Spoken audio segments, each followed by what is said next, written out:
Hey guys, Brian here with Thumper Fab. Today I'm going to walk through installing our new roof rack on your Defender crew with an OEM roof. For the first step of our assembly process, we'll go ahead and mount our front brow to our side rails. We're going to use our 1/4-inch hardware. You'll insert it through the front brow and through the side rail. You'll get them started. You want to make sure not to fully tighten these, as we'll want some adjustability later on. Just get them started and move on to the next step. For the next step of our assembly process, we're going to loosely fasten our front mount brackets to our side rails. You'll see here the flange goes backwards, which will help you designate which part goes on which side rail. We'll use the same 1/4-inch hardware we used for the front brow, and we'll simply insert the fasteners through the rail, through our mount bracket, before capping it off with a lock nut on the back side. For the next step in our installation process, on this installation, we've decided to go with our accent tie-down rails, which give the roof rack a nice sporty look. You want to place them in position on top of the main rails before we tie down and mount our cross members.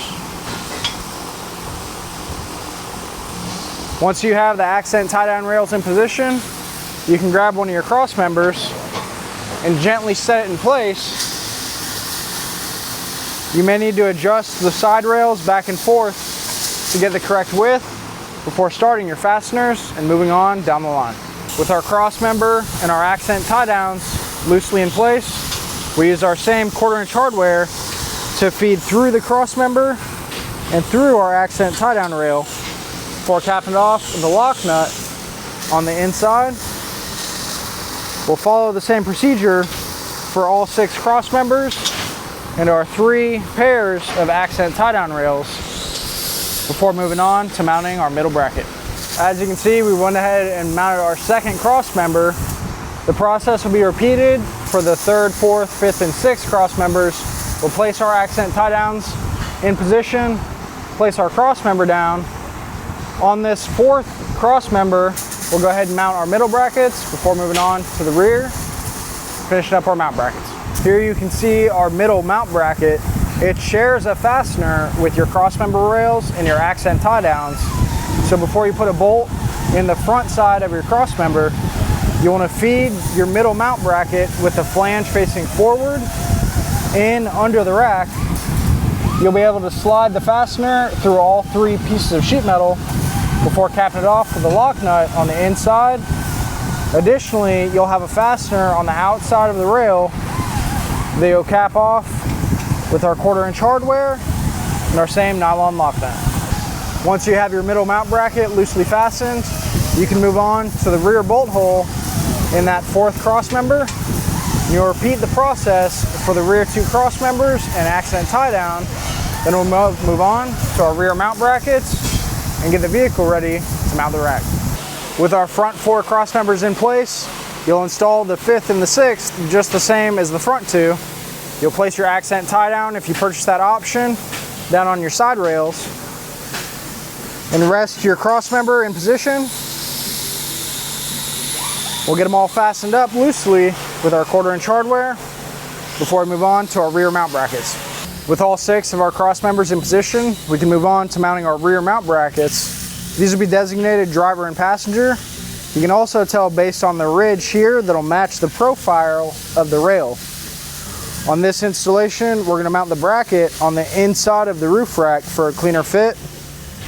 Depending on your rear accessories, if you have doors or a headache rack or other products that mount to the rear of the cab, you can mount this bracket on the outside of the rail for an easier installation and better fastener engagement into your roll cage.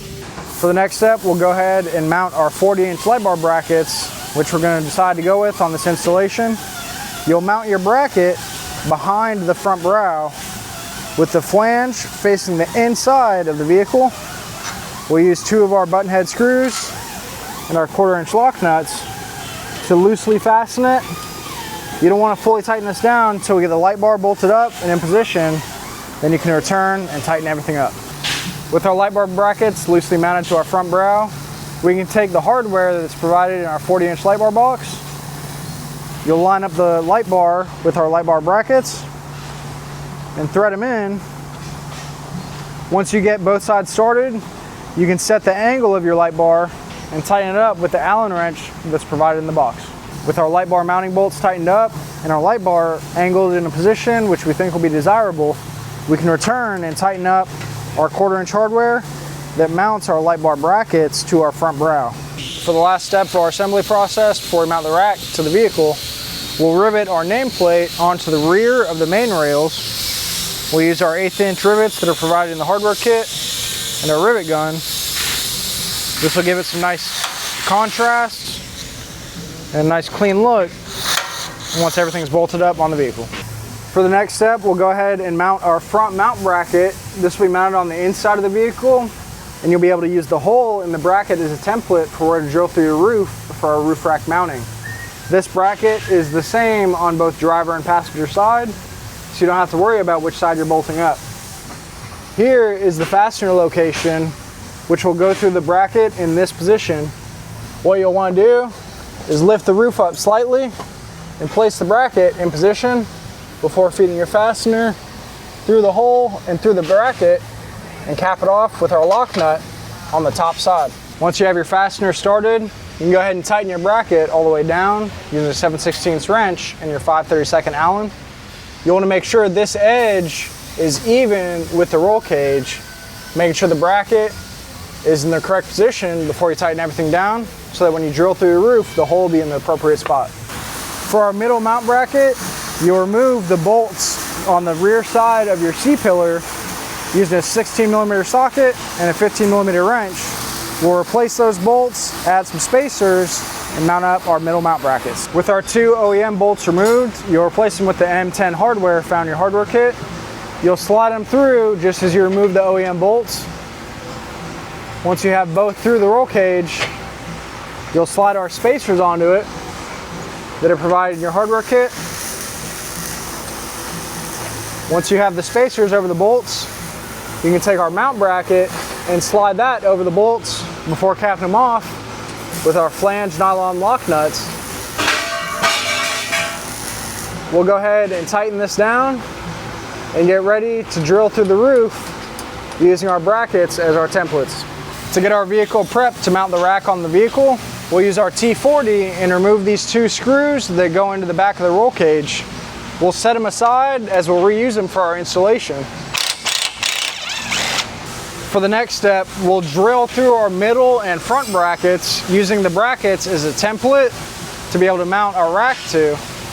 We'll use our 3/8 drill bit and drill through our bracket into the roof to provide our mounting hole for our roof rack. Once you have your middle brackets done, you can move to the front, and then we'll get ready to place the rack on the vehicle. For the process for drilling the front bracket is the same as your middle bracket. We'll use our 3/8 drill bit. We'll simply drill through the bracket and through the roof to provide our mounting location for our roof rack. With our vehicle all prepped, we can grab a few friends and they'll help us set the roof rack up on the vehicle. We'll move on to fastening it. Once we have our rack placed on the vehicle, we'll want to loosely fasten our rear brackets first. This will help locate the rack up on top of the vehicle before we move on with mounting our middle and our front brackets. Getting those all tightened up, we'll move on to wiring. For the rear mount bracket, we're going to reuse the Torx head screws that we pulled off initially. You want to make sure that your plastic panel is reinstalled on the roof in case it fell off. You may have to lift the roof rack and wiggle it around a little bit to get your bolts started. But once you have your bolts started, you can go ahead and loosely snug it up. We'll move on to the other mounting locations. When you're placing your bonded washer onto the roof, in between the roof and the underside of your mount bracket, you want to make sure and place the rubber side down. This will provide the sealing function of the washer and help keep water out of the inside of your cab. Once you have your washer positioned underneath your mount bracket on top of the roof, you'll simply slide the bolt through your mount bracket, through the bonded washer, and through the bracket on the inside. We'll cap it off with our flange nylon lock nut, move on to the front. You'll want to have all your mounting hardware started before you tighten anything up. We'll fasten the front of our roof rack using the same process as we did for the middle. We'll slide our bonded washer under the roof rack in between the roof rack and the roof, rubber side down. We'll feed our fastener through the roof rack, through your OEM roof, and finally through our bracket on the inside before capping it off with our flange nylon lock nut. Once we get our passenger side mounting hardware started and snugged up, we can return and tighten the driver's side and then our rear brackets and move on to the final stage of the installation, which will be wiring for this build. With your front bolt loosely fastened, we'll repeat the process on the passenger side before we return and tighten everything up. For our installation, to wire up our 40-inch light bar for our Thumper Fab Roof Rack, we drilled a hole through the roof and installed a grommet to run the wiring harness through. We then connected that harness from the light bar to our main power harness provided with your kit. And we fished that harness down through the roll cage, through the A-pillar, and you can see where the wires come out here at the bottom of the roll cage bung. We then fed the wires through a hole provided by Can-Am towards the center of the dash, towards our bus bar, where we tied all our wiring up and split off the leads for the bus bar as well as our switch. Once we got that all neatly tied away, we can connect the wiring to our bus bar and then finally our switch. We've pulled the harness through the dash to gain access to the bus bar that's hidden right behind this center console. I've replaced the ring terminals that came on the harness with some smaller diameter ring terminals for a better fit on the studs of our bus bar. What we'll do is we'll install the red on the red terminal of our bus bar and the black on the ground terminal before moving on to doing the switch. Finally, we'll be able to test all our wiring out. With our positive and negative leads from our harness connected to the bus bar and snugged down, the next thing we'll do is we'll remove one of these switch covers to reveal an open position in our center console. We'll go ahead and route our switch wires through and get ready to plug our switch in for a final installation. With our wires ran through our center console in an open switch position, we're going to hook up our harness to the switch, starting with the bottom. We'll go white, blue, and then black. So from the top, you'll have black, blue, then white. The last step, you'll reinstall your switch into your center console and snap your center console back into the dash. With our wiring all buttoned up, you're ready to hit the trails and enjoy your new Thumper Fab Roof Rack with 40-inch light bar option.